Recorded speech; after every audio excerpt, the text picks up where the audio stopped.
set the scene, watch out, I'm coming through. Follow me on your feet, something to step into. Yeah, I wanna see you move. Bring a crowd, make it loud. I want that big wave, feeling wild for a while. Been working all day. Now it's time to play. And now it's Halo semuanya, kalian tahu nggak apa itu negara maju dan negara berkembang? Nah, di video kali ini kami bakal ngejelasin pengertian, ciri-ciri, contoh, perbedaan, serta tantangan yang dihadapi oleh negara maju dan negara berkembang. Nah, apa sih yang dimaksud dengan negara maju dan negara berkembang? Yang pertama, ada definisi negara maju. Negara maju adalah negara yang memiliki tingkat kesejahteraan ekonomi yang tinggi, infrastruktur yang berkembang baik, serta kualitas hidup yang tinggi. Yang kedua, ada definisi negara berkembang. Negara berkembang adalah negara yang masih dalam proses mencapai tingkat kemajuan ekonomi, sosial, dan teknologi yang lebih tinggi. Selanjutnya, aku akan membahas karakteristik negara maju dan berkembang. Karakteristik negara maju. Yang pertama, memiliki pendapatan per kapita yang tinggi. Suatu negara dianggap maju apabila pendapatan per kapita penduduknya mencapai tingkat yang tinggi. Pendapatan per kapita mencerminkan jumlah pendapatan yang diterima oleh individu di negara tersebut. Semakin tinggi pendapatan per kapita, semakin besar pula daya beli individu tersebut. Yang kedua, tingkat pengangguran rendah. Negara-negara maju umumnya memiliki tingkat pengangguran yang rendah. Hal ini dikarenakan pertumbuhan penduduk cenderung stabil dan jumlah lapangan pekerjaan yang tersedia mencukupi bagi sebagian besar penduduk. Yang ketiga, tingkat kemiskinan penduduk rendah. Selain pendapatan per kapita, tingkat kemiskinan juga menjadi indikator penting dalam menilai apakah suatu negara dapat dikatakan maju atau berkembang. Jika jumlah penduduk miskinnya sedikit, maka negara tersebut dapat dikategorikan sebagai negara maju. Yang keempat, menguasai ilmu pengetahuan dan teknologi tingkat lanjut. Negara maju cenderung memiliki kemampuan untuk memproduksi, mengadopsi, dan mengembangkan teknologi maju. Contohnya, negara maju banyak bergerak pada sektor industri yang berfokus pada inovasi, teknologi tinggi, dan penemuan baru sehingga membantu negara-negara maju memajukan ekonomi mereka dan meningkatkan kualitas hidup penduduknya. Yang kelima, harapan hidup tinggi dan kesehatan yang baik. Harapan hidup yang tinggi dan kesehatan yang baik merupakan tanda-tanda negara maju, di mana negara maju memiliki sistem perawatan kesehatan yang efisien, akses yang baik terhadap layanan kesehatan, gizi yang cukup, sanitasi yang baik, dan kesadaran akan pentingnya gaya hidup sehat, serta memiliki angka kematian bayi yang rendah, angka kematian ibu saat melahirkan yang rendah, dan tingkat keparahan penyakit menular yang lebih rendah. Selanjutnya, karakteristik negara berkembang. Yang pertama, memiliki pendapatan per kapita yang relatif rendah. Pendapatan per kapita di negara berkembang umumnya lebih rendah daripada di negara maju. Hal ini disebabkan oleh tingginya angka pengangguran dan minimnya kesempatan kerja yang menghasilkan pendapatan tinggi. Yang kedua, fasilitas kesehatan yang minim. Fasilitas kesehatan di negara berkembang seringkali terbatas. Kurangnya fasilitas kesehatan yang memadai meningkatkan kerentanan penduduk terhadap penyakit. Keterbatasan fasilitas juga berdampak pada tingginya angka kematian di negara berkembang, yang pada gilirannya mempengaruhi harapan hidup. Yang ketiga, keamanan tidak terjamin. Keamanan di negara berkembang seringkali tidak terjamin seperti di negara maju. Ketidakpastian keamanan ini dapat tercermin dalam tingginya angka kejahatan. Faktor keamanan relevan dapat membandingkan negara maju dan negara berkembang karena faktor ini memiliki pengaruh besar terhadap kenyamanan masyarakat yang tinggal di negara tersebut. Keamanan juga berperan penting dalam mendukung kegiatan ekonomi dan pembangunan negara. Nah, selanjutnya kita masuk ke perbedaan antara negara maju dan berkembang. Yang pertama ada di tingkat pendapatan. Di negara maju memiliki pendapatan per kapita yang tinggi. Negara-negara maju seperti Amerika Serikat, Jepang, dan Jerman memiliki pendapatan per kapita yang besar yang menunjukkan bahwa rata-rata pendapatan individu di negara tersebut tinggi. Ini seringkali mencerminkan kualitas hidup yang lebih baik. Sedangkan negara berkembang memiliki pendapatan per kapita yang lebih rendah dibandingkan dengan negara maju. Negara berkembang seperti India, Indonesia, dan Nigeria seringkali memiliki kesenjangan ekonomi yang lebih besar dan pendapatan per kapita yang lebih kecil.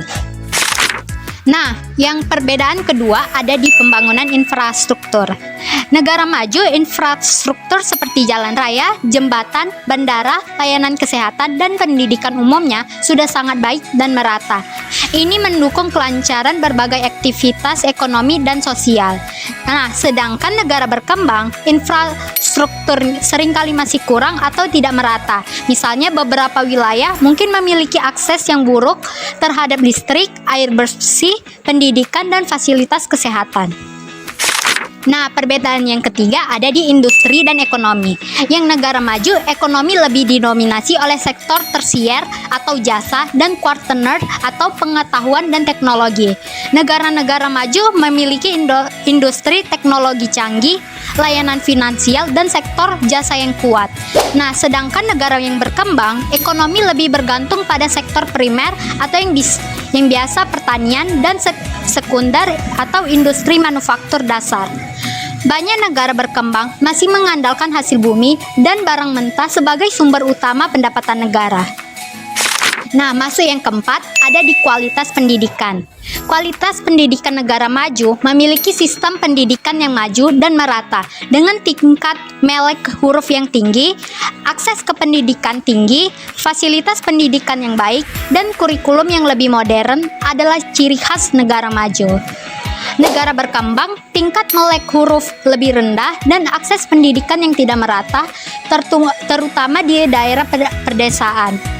Kualitas pendidikan juga cenderung tertinggal, dengan keterbatasan sumber daya di banyak sekolah. Yang kelima, kesehatan dan kesejahteraan. Di negara maju memiliki sistem kesehatan yang baik dengan akses luas ke fasilitas kesehatan, asuransi kesehatan, dan teknologi medis yang canggih. Tingkat harapan hidup biasanya juga tinggi. Nah, sementara di negara berkembang, sistem kesehatan masih berkembang dengan keterbatasan dalam hal akses ke layanan kesehatan, fasilitas medis, dan obat-obatan. Tingkat harapan hidupnya juga lebih rendah dan angka kematian anak seringkali lebih tinggi. Yang keenam, tingkat pengangguran dan kemiskinan. Di negara maju, tingkat pengangguran dan kemiskinan umumnya lebih rendah karena adanya lapangan pekerjaan yang lebih stabil, sistem sosial yang baik, dan ketersediaan pekerjaan yang lebih luas. Sementara negara berkembang, tingkat pengangguran dan kemiskinan lebih tinggi. Banyak negara berkembang yang memiliki pasar kerja informal yang besar dan sistem perlindungan sosial yang kurang berkembang. Yang ketujuh, teknologi dan inovasi. Negara maju adalah pemimpin dalam inovasi teknologi dan penelitian. Mereka memiliki akses lebih besar terhadap teknologi canggih dan sumber daya untuk mengembangkan industri baru yang berbasis pengetahuan dan teknologi tinggi. Sementara negara berkembang, teknologi masih dalam tahap adopsi dengan ketergantungan pada teknologi yang diimpor dari negara maju. Negara berkembang sering tertinggal dalam hal inovasi teknologi dan riset. Nah, yang terakhir, lingkungan hidup. Negara maju. Meskipun negara maju telah melalui fase industrialisasi yang mengakibatkan kerusakan lingkungan, banyak dari mereka sekarang memimpin dalam upaya perlindungan lingkungan melalui kebijakan energi terbarukan dan standar emisi yang ketat. Sementara negara berkembang sering menghadapi tantangan lingkungan seperti deforestasi, polusi, dan pengelolaan limbah yang buruk. Fokus pada pertumbuhan ekonomi seringkali membuat isu lingkungan menjadi prioritas sekunder. Tantangan negara berkembang. Yang pertama, kemiskinan. Tingginya angka kemiskinan membatasi akses masyarakat terhadap pendidikan, kesehatan, dan peluang ekonomi. Yang kedua, ketidaksetaraan. Ketimpangan pendapatan dan akses sumber daya antar kelompok sosial seringkali memperburuk kondisi sosial dan ekonomi. Yang ketiga, pendidikan. Kualitas pendidikan yang rendah menghambat pengembangan keterampilan dan daya saing tenaga kerja. 4. Infrastruktur. Keterbatasan infrastruktur seperti transportasi dan energi menghambat pertumbuhan ekonomi dan investasi. Yang kelima, kesehatan. Sistem kesehatan yang kurang memadai menyebabkan tingginya angka kematian dan penyebaran penyakit. 6. Stabilitas politik. Ketidakstabilan politik dan korupsi menghalangi pembangunan yang berkelanjutan dan investasi asing. 7. Lingkungan. Kerusakan lingkungan dan perubahan iklim mempengaruhi ketahanan pangan dan sumber daya alam. Mengatasi tantangan-tantangan ini memerlukan strategi terpadu dan kerjasama internasional. Nah, ada beberapa upaya untuk menjadi negara maju. Yang pertama ada pembangunan ekonomi yang berkelanjutan. Contohnya, inovasi dan teknologi, yang artinya investasi dalam setiap riset dan pengembangan R&D, serta penerapan teknologi modern adalah kunci untuk meningkatkan produktivitas. Untuk yang kedua, ada investasi dalam pendidikan dan keterampilan. Contohnya, pengembangan dan keterampilan, yaitu fokus pada peningkatan keterampilan yang relevan dengan kebutuhan industri modern. Contohnya, pendidikan vokasional dan pelatihan teknis juga berperan sangat penting. Nah, untuk poin yang ketiga, ada pemerintahan yang efisien dan stabil. Contohnya, stabilitas politik dan hukum, yang artinya keberadaan sistem hukum yang stabil dan terlindung dari korupsi sangat penting untuk memberikan kepastian hukum bagi investor dan bisnis. Yang keempat, ada pengentasan kemiskinan dan kesejahteraan sosial. Contohnya, sistem kesejahteraan sosial, yang artinya penyediaan jaminan sosial atau layanan kesehatan yang universal dan kebijakan perumahan yang layak adalah elemen penting yang mendukung kualitas hidup masyarakat. Poin yang kelima, yaitu meningkatkan daya saing internasional. Contohnya, peningkatan ekspor, yang artinya mendorong produk-produk yang memiliki nilai tambah tinggi dan mengembangkan pasar global bagi produk domestik. Nah, selanjutnya kita masuk ke contoh negara maju. Yang pertama itu ada Amerika Serikat. Nah, dikenal sebagai salah satu ekonomi terbesar di dunia dengan teknologi yang sangat maju, standar hidup yang tinggi, serta layanan kesehatan dan pendidikan yang baik. Yang kedua itu ada Jerman, memiliki industri otomotif dan manufaktur yang sangat maju, pendidikan berkualitas, serta sistem kesejahteraan sosial yang mendukung. Nah, yang ketiga ada Jepang. Jepang terkenal dengan inovasi, teknologi di bidang elektronik dan otomotif, infrastruktur yang sangat modern, dan tingkat harapan hidup yang sangat tinggi. Selanjutnya kita akan masuk ke contoh negara berkembang. Yang pertama itu Indonesia, yaitu negara kita sendiri, karena kaya akan sumber daya alam seperti minyak, gas, dan pertambangan. Namun, tingkat industrialisasi dan infrastruktur belum merata. Pendidikan dan akses kesehatan masih memerlukan perbaikan. Yang kedua itu ada India. Ekonominya tumbuh dengan pesat, terutama di sektor teknologi. Namun, masih menghadapi masalah besar seperti kemiskinan, kesenjangan ekonomi, dan infrastruktur yang terbatas. Nah, yang terakhir itu ada Nigeria. Perekonomian sangat bergantung pada sektor minyak.